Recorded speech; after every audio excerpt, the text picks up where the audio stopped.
at Vice President Joe Biden's speech at the AME Zion Transformation Church in Rock Hill. And as you can tell, the crowd is very excited to see what the Vice President has to say about the upcoming election. The shortage has not only been hard on business owners, but consumers have been changing their daily routines. Vice President Joe Biden talked about some of the most important things going on right now and hopefully gave some people some insight on who they wanted to vote for, and he encouraged people to go out and vote for president, congressman, and senator. Protesters didn't stop with the die-in and digs. They decided to occupy Tillman with a sit-in.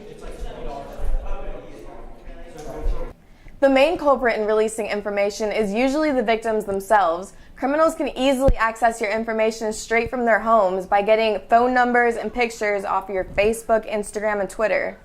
And Snapchat can show anyone your current location. I'm at the Winthrop Coliseum, where hundreds gather for sporting events. But this summer, Winthrop's PA announcer, Mike Markham, announced for millions.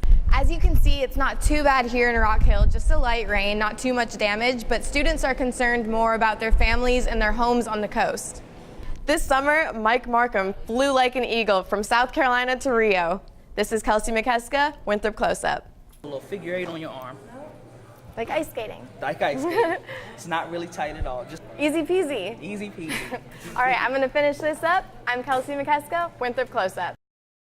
Before the election results came in, Rock Hill was able to hear what the United States Vice President Joe Biden had to say during his second stop in South Carolina to campaign for Hillary Clinton.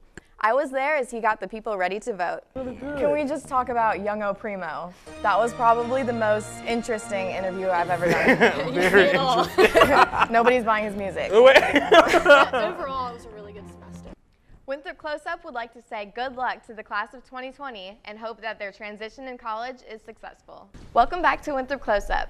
It's a topic of discussion inspiring the Hollywood film Concussion. Chronic traumatic encephalopathy, or CTE, is an insidious disease to the brain caused by repeated blows to the head. Reporter Christina Houseworth huddles up with the #1 football team in the state and discusses how they practice to make football safer for players. I'm at Vice President Joe Biden's speech at the AME Zion Transformation Church in Rock Hill. And as you can tell, the crowd is very excited to see what the Vice President has to say about the upcoming election. Just a week before Election Day, Joe Biden took the stage alongside Congressman Clyburn and helped campaign for his personal friend, congressional candidate Fran Person. You know, I would not be standing here today if it wasn't for Vice President Biden. Sharon Browning Jenkins, who works at the center, believes the event was a learning experience that brought the community together. So we met some great people. And that's what makes, as far as I'm concerned, our nation a great nation, because we met a lot of people from different walks of life, but we all were focusing on one event, and that's to make our nation, our state, our city a better place in which to live. Biden touched base on key issues concerning young adults. Early education is the answer, and access to college is the future. So folks, there's so much we can do. He also talked about the Affordable Care Act allowing college students to be able to stay on their parents' health care until they're 26, which I feel is really important for the college age population, because that's something we didn't get before. We don't scare easily. We never bend. We never bow. We get up. We move on. We own the finish line. So let's get up in the next 7 days. Vice President Joe Biden talked about some of the most important things going on right now and hopefully gave some people some insight on who they wanted to vote for, and he encouraged people to go out and vote for president, congressman, and senator. This is Kelsey Mikeska, Winthrop Close-Up. Colonial Pipeline closed down after it leaked over 250 gallons of gas in Shelby County, Alabama.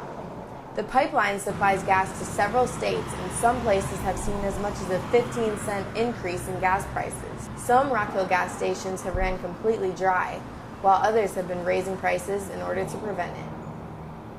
Exxon on Cherry Road said the gas shortage has not only affected their gas sales, but also sales inside the store.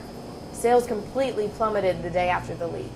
The shortage has not only been hard on business owners, but consumers have been changing their daily routines.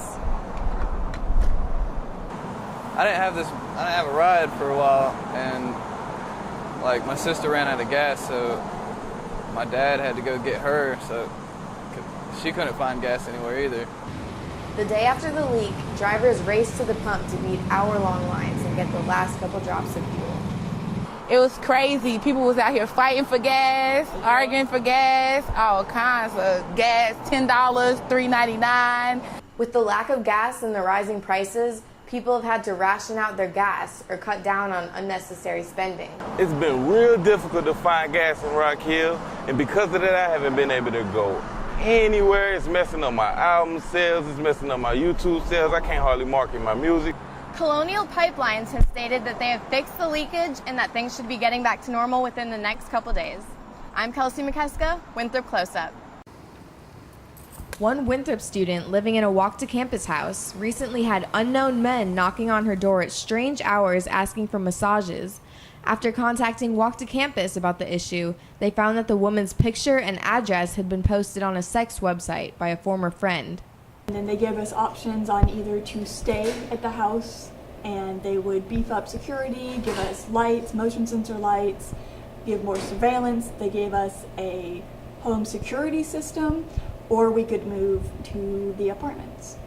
The main culprit in releasing information is usually the victims themselves. Criminals can easily access your information straight from their homes by getting phone numbers and pictures off your Facebook, Instagram, and Twitter. And Snapchat can show anyone your current location. If you make it public and it's viewable to everybody, a lot of times individuals, that's the first thing people will check nowadays. If they're trying to find something out about somebody, they'll check their social media. Police advise everyone to use common sense when posting and editing privacy settings. Number one, you don't answer the door. Number two, if someone won't go away when you tell them to leave, not by opening the door, but even through the door, just yelling at them, go away. If they don't, or if you feel unsafe, then you immediately call the police. The website immediately removed the fake profile as soon as the report was issued. This is Kelsey Mikeska, Winthrop Close-Up.